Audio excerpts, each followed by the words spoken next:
আমি আর কোনোদিন বলবো না আমার সবটা সময় আজকে দেন। স্পিকার, সেই যুদ্ধ ঘোষিত হওয়ার পরে বিশ্ববিদ্যালয় বন্ধ হওয়ার আগে ঢাকা মাঠে খেলা দেখতে গিয়েছিলাম। আপনি তখন ওয়ান্ডার্স ক্লাবের খেলোয়াড়।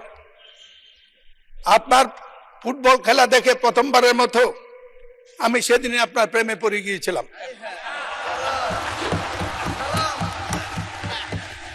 এই দেশটা যদি বাংলাদেশ বা পাকিস্তান না হতো, আপনার জন্ম যদি ইউরোপে হতো, তা আপনার তুলনা হতো আজকে পেলে এবং এই পর্যায়ের খেলোয়াড়ের সাথে।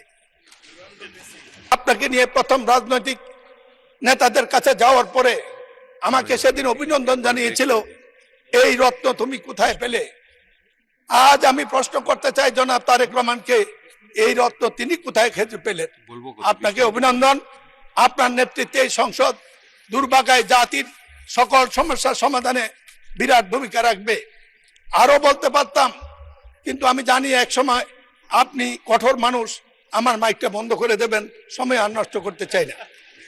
আমাদের নেতা তারেক রহমান বলেছিল কঠিন নির্বাচন, সেদিন অনেকে বুঝে নাই, আমি বুঝেছিলাম। পরে আমরা নির্বাচন করতে গিয়ে বুঝেছি কি কঠিন নির্বাচন পাশ করেছি। কিন্তু একটি সাহস ছিল মাননীয় স্পিকার, সেটা হলো আওয়ামী লীগের বিরুদ্ধে নির্বাচন তারা কি করবে জানতাম, কিন্তু সৎ লোকের শাসন, জামাত প্রতিপক্ষ হলে কি হয় এবার আমরা মাঠে হারে হারে টের পেয়েছি। টাকা তারা ব্যবহার করে না, নির্বাচনে কোনো পক্ষপাতিত্ব করে না।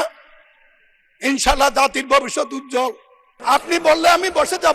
কনক্লুড করে দেন। আমার বক্তৃতা এখনো শুরু করে নেই,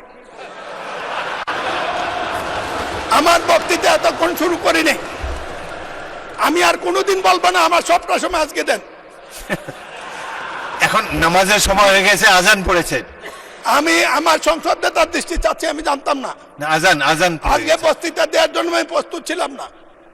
আমাকে বলেছে আজকে দিতে হবে, আমি না পরেই দাঁড়িয়েছি কয়টা কথা বিবেকের তাগুদে বলার জন্য।